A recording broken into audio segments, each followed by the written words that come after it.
The Sunday quiet was broken. The earthquake shockwave moved through Chimbote, Casma, and Huarme into the valley called Callejon de Huaylas. The people in the town of Yungay and Rangairca felt the tremor and heard the mighty crack of their ice mountain. The highest point in all Peru, the north peak of Mount Huascaran, was wrenched from its foundation. 70 million tons of ice and rock crashed on ice and into water, loosing an avalanche of mud down 22,000 feet. Down 22,000 feet at 100 miles per hour.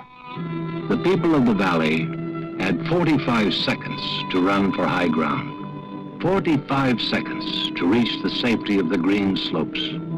But the mud flowed down the mountain and like a tidal wave, crashed over natural barriers and buried all in its path. All. Over 30,000 perished in less than a minute. The Sunday quiet returned, but not as before. The stillness of death was in the air, the quiet sobs of survival, the earth shuddering and trembling, settling into its new landscape. Soon this quiet was broken again. Radio signals flashed to Lima, first from Chimbote, then from a convent near Huaraz. The message was always the same, from Casma, from Huarme, Yungay, Caras, Huari, Requay, Rangairca. Death and destruction. Help is needed. Roads are blocked, food gone, medicine wanting. The Andes are cold.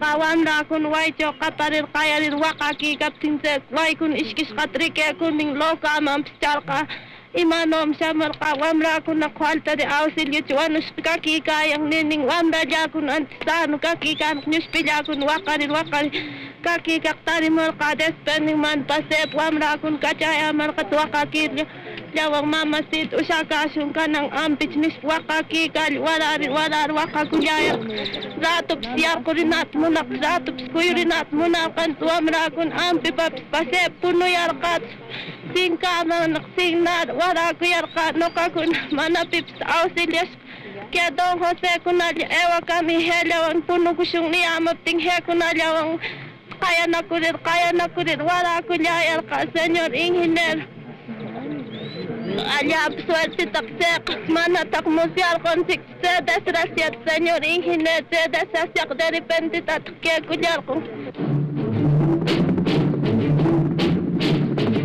Around the world the message was heard.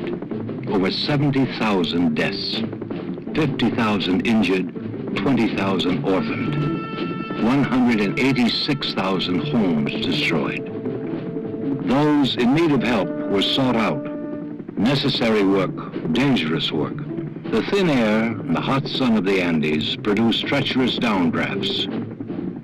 U.S., Brazilian, Peruvian, and French pilots took the risk of crashing daily. 3 did. The rescue operation, coordinated by Peruvians, had planes operating from Lima and Anta and the U.S. aircraft carrier Guam in Chimbote. Together they carried 11,000 passengers, evacuated 5,200 sick or injured, 800 orphans, unloaded or airdropped over 3 million pounds of food, medicine, and supplies.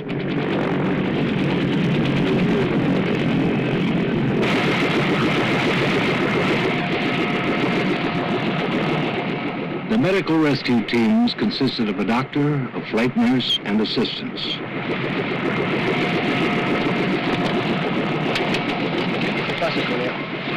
Bueno, el hombre estaba escapando ya del movimiento del terremoto, ¿ya? Y en eso se cayó un adobe sobre su pierna, ¿ya? Y le fracturó. ¿ya?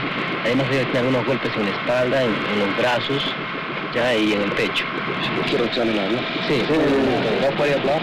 No puede hablar, No puede. está muy agotado. Pues.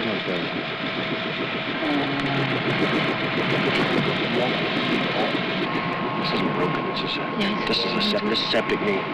Yeah. Flight Surgeon Major Silman Biggs, U.S. Army, was called in from the Panama Canal Zone. Let's go ahead, we'll give him some morphine, Yeah. and we'll go ahead and evacuate him back to the hospital. Yeah. Okay. Flight nurse Martine Triana came from Paris, one of 32 nurses in an organization called EMIR, able to be mobilized and flown to disaster areas around the world within 24 hours. Señor, escúcheme un momentito. Queremos evacuar este hombre al hospital en Anta, ¿no? Ya. Sí, es el hospital francés. Ya. Okay, fine. Roland, bring the letter!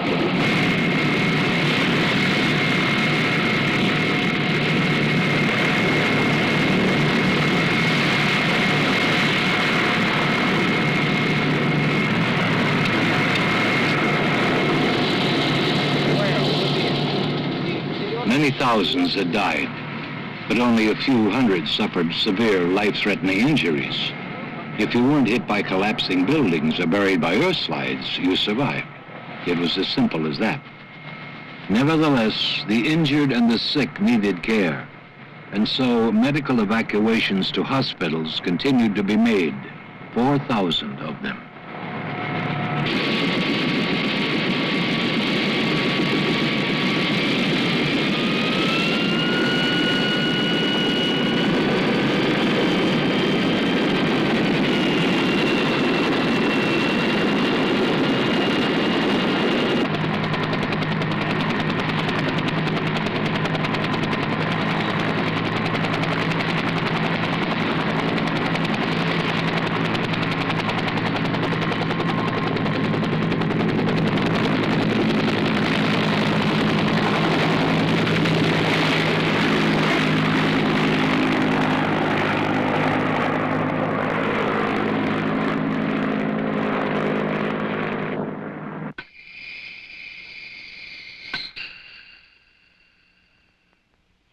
Emergency field hospitals were set up by international organizations.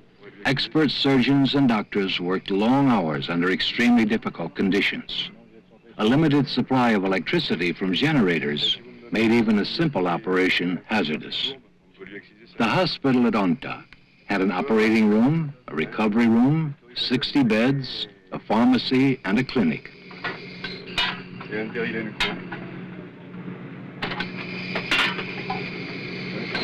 Cada vez que mueve la tierra, cuando hay temblor, le duele la cabeza, quiere volverse espantado. Villagers lined up at the emergency clinics, waiting patiently for help. Ça va? Parce qu'elle a des tas de trucs. Ça va? Ok. Oh, il est bien, il est régulier, il est calme. Bon, il faudrait... On a encore du méprobamat, il y en avait là-dessus. Non? Si? Méprobamat. There was the constant threat of disease and epidemic. Non, il faut le dire, hein. Onos pa Borgia. Onos Borgia. A mañana.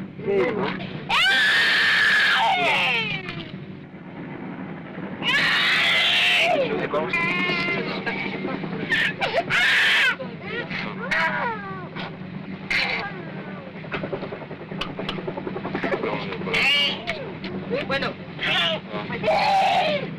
Ah oui, vous avez préparé, hein. The people of the Andes had been witness to their own mortality, and they were afraid.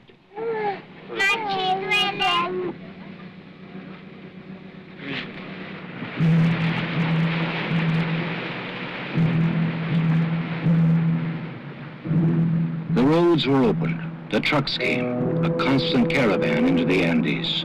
From the seaports and airfields, the supplies were taken on the open roads to remote villages, large towns, wherever there was need.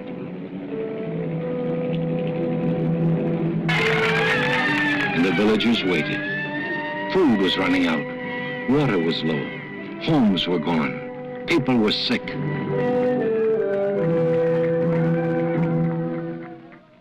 From around the world came the ships and planes with their tons of cargo. Labeling and distribution became a major logistical problem for the Red Cross of Peru. And the villagers waited and prayed and worked to help themselves.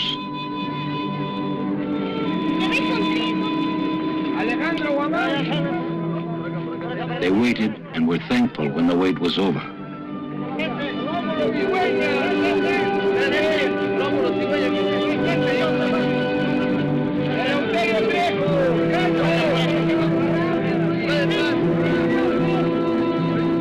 Shoes and plasma, blankets and antibiotics, clothing and sleeping bags, tents and vitamins, concentrated foods, rubber boots, bandages, baby foods.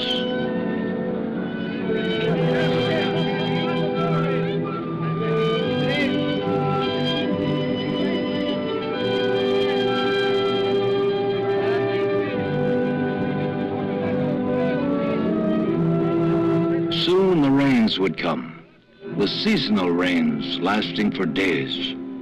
Temporary shelters had to be built. Tons and tons of metal roofing were needed. The peoples of the earth had responded as one. Help had come from 46 countries, from hundreds of international organizations, from thousands of concerned individuals. It was time to build again, to rehabilitate the homeless, reconstruct cities. Studies will be made on building earthquake-proof homes and businesses, on relocating towns that were particularly vulnerable. This was the work of the scientists and engineers and planners. The work of the people, however, was to carry on, to persevere. They would rebuild as before, as always, and in the end, the valleys of the Andes would be quiet again. The people would endure.